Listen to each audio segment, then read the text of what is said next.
श्रीमद्वेदान्तिककेसरी वेदान्ताचार्यवर्यो मे सन्निधत्तां सदाहृदि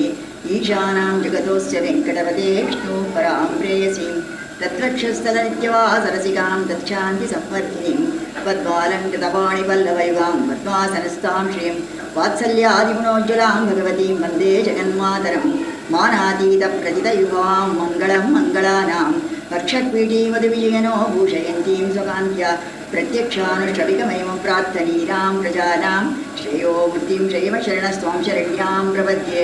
आविर्भावकलशलतावद्वरेवापि यस्य स्थानं यस्या सरसियमनं विष्णुवक्षस्थलं मा भूमास्याभोनमखिलं देवि दिव्यं पदं मा स्तोकप्रज्ञैरनवधिगुणस्तु यसे सागतं त्वं स्तोतुवेत्तं दिशति वहति देवि स्तूयमाना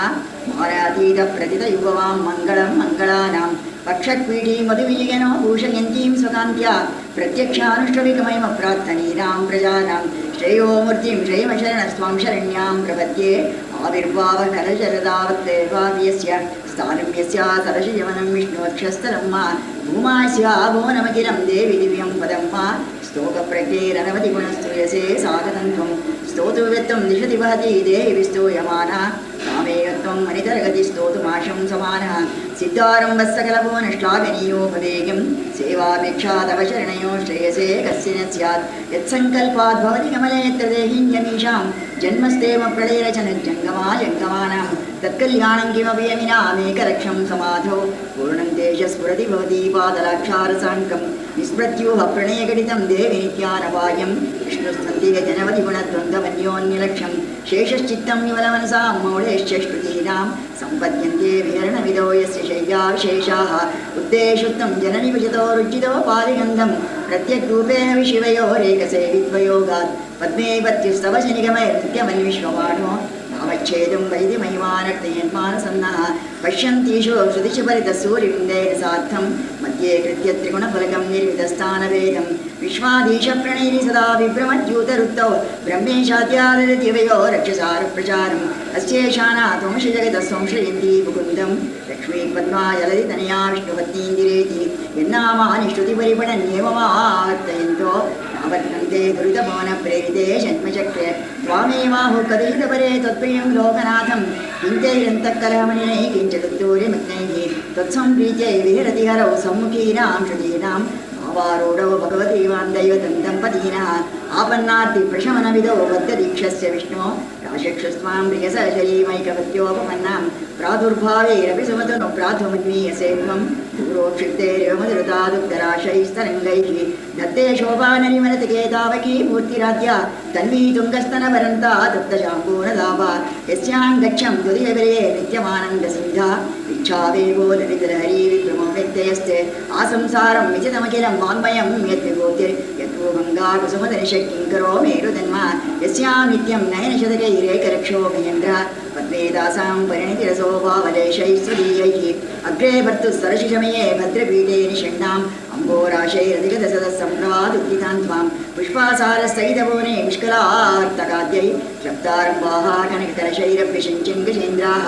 आलोक्य त्वामूर्तसरजे विष्णुवक्षस्तदस्तां शापाक्रान्ता शरणमगमस्सावरोधा सुरेन्द्राः लब्ध्वा भूय श्रीभुवनमिदं लक्षितं तत्कटाक्षै सर्वाकारस्थिरसमुदयां सम्पदं निर्विशन्ति आर्तत्राणवरतिविरमृता सारनीलाम्बुवाहै शम्भोजानाविषितमिषितामन्तरङ्गैरपाङ्गैः यस्यां नित्यं दिशि विहृते देवि दृष्टिस्तुतीयां तस्यां महामामिकां तन्वते सम्पदोगाः योगारम्भत्वरितमनसोऽश्वदैकान्तियुक्तं धर्मं प्राप्तं व्रतमुन्ये धारयन्ते धनायां तेषां भूमिर्धनपतिगादम्बुरादम्बुदेवा धारानित्यां तदिकमधिकं वाञ्छितानामसोनां श्रेयस्कामाः कमलनिलये चित्रमाम्नाय वाचां चूडापीडं तवपदीपं चेतसा धारयन्तः चतुश्चायसुभगशिरसश्यामनस्मेरपाशा श्लाघाशब्दश्रवणमैतस्वग्मणस्वञ्चिरन्ति दूरीकर्तुं कुशलमखिलं जेतुमादीधरातीं दूरीकर्तुं दुरदुनियं त्यक्तुमाद्यावनिद्याम् अम्बस्तम्भावधिजननिग्रामसेवान्तरेखा मालं वन्दे मलमनसो विष्णुकान्ते दयान्ते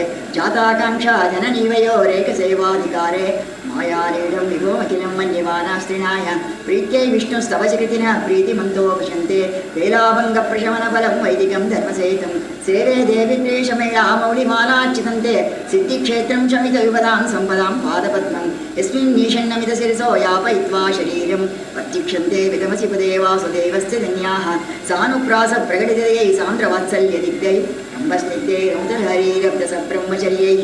घर्मे तापत्रे विरचिते गाढदत्तं क्षणं वा मा किञ्चन्ये कृपदमनिगैराद्रियविताकटाक्षैः